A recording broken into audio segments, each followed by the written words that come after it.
The 04-05 season, as we know, was an after effect of what was happening leading up to that moment. There was such a high for Vince, and when his body started to feel the demands of being a professional athlete, he began to really feel the pressure of what it means to carry a team, to carry a country. And it was tough in the city. That last year, especially, it was pretty tense. And people always refer to Vince's $1 million smile. Well, I didn't see it. I mean, there was a lot of pressure on Vince in Canada, and a lot of times the reputation had started to become that he was often injured. He was a guy that couldn't get them to where they wanted to be in the playoffs. And so I think all that pressure started to add up.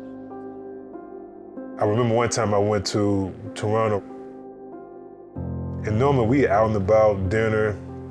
I said, nah, bro, just come to the condo, I just want to chill.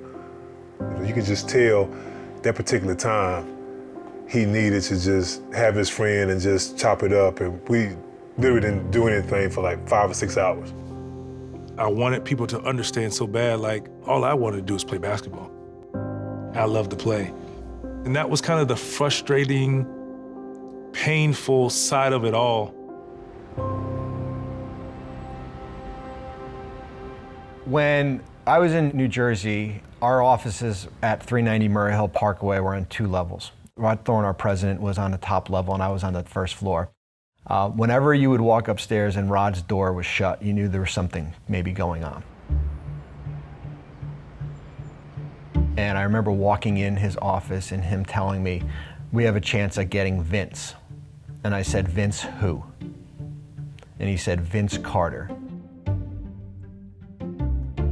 It actually came up when Eddie Stefanski, who was our GM at the time, said to me one day, you know, Vince Carter's available.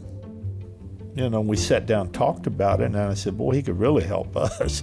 I had heard from someone inside Vince's camp that he was maybe not happy in Toronto, and then the rumblings coming out of Toronto that he was somewhat maybe of an issue. In this league, information is king. I was very close to the North Carolina program. Dean Smith had been very nice to me over a long period of time, and he spoke so highly of Vince. So from my perspective, I did not have any trepidation from that side of it. In December, we were on a road trip, if I'm not mistaken. I think we were in Memphis. And there was a scuttlebutt amongst the TV and radio people that something might happen. It starts getting around the hotel that the Nets are getting Vince Carter. I got this call that basically was like, Nets are going to trade for Vince Carter, and it was almost too hard. I couldn't believe it.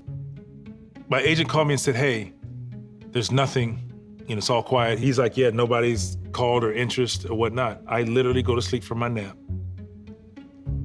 And I wake up, and all hell broke loose. I was like, I'm probably the first member of the Nets organization to talk to Vince. I couldn't get him. He was sleeping. Finally get him. I said, hi, I'm Gary Sussman from the Nets. Welcome to the team. He goes, my phone's blowing up, so on and so forth. I guess I was traded. He goes, you were. Okay. For who? I said, you were traded for the law firm of Williams and Mourning and a couple of draft picks. He goes, who else? I'm thinking Jason Kidd, RJ, somebody like that. I go, that's it. I was like, that's it? He goes, that's it? I go, that's it. I was like, okay. All right, well, what happens next?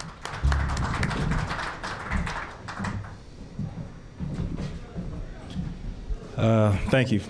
First of all, I don't really have much to say. I'm just definitely excited about the opportunity. It's a new chapter in my life.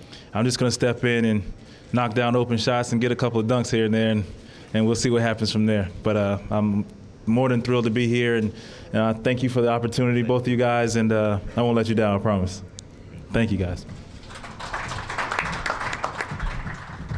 Okay, we will take questions from the audience.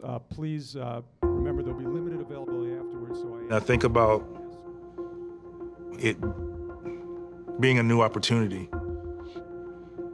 I was just trying to be the best version of myself and then prove that I can still be that after injury, after everything that happened. And it was like the majority of this team is here. I can help this team. It's been said about you that the drop-off in your numbers over the last 4 years is evidence that the Vince Carter we saw maybe in 98, 2000, 2001 is as good of a Vince Carter as we're ever going to see. How do you respond to that? I still have room to grow. Playing with a point guard like Jason, playing with a guy like RJ on the wing, it's just, I think we can complement each other to raise our game to another level, and I definitely... Anytime there's a trade, you're looking for that fresh start to go out and prove that you can play at the highest level. And sometimes the change of scenery is healthy for not just the player, but also for the franchise. I'm rejuvenated, and this is an opportunity for me to just start over. I feel like a rookie again, and just go out there and play hard and just get back to where I've been. It was just such a breath of fresh air, and a lot of the stress lifted off. And then, at that point, then you can just play basketball.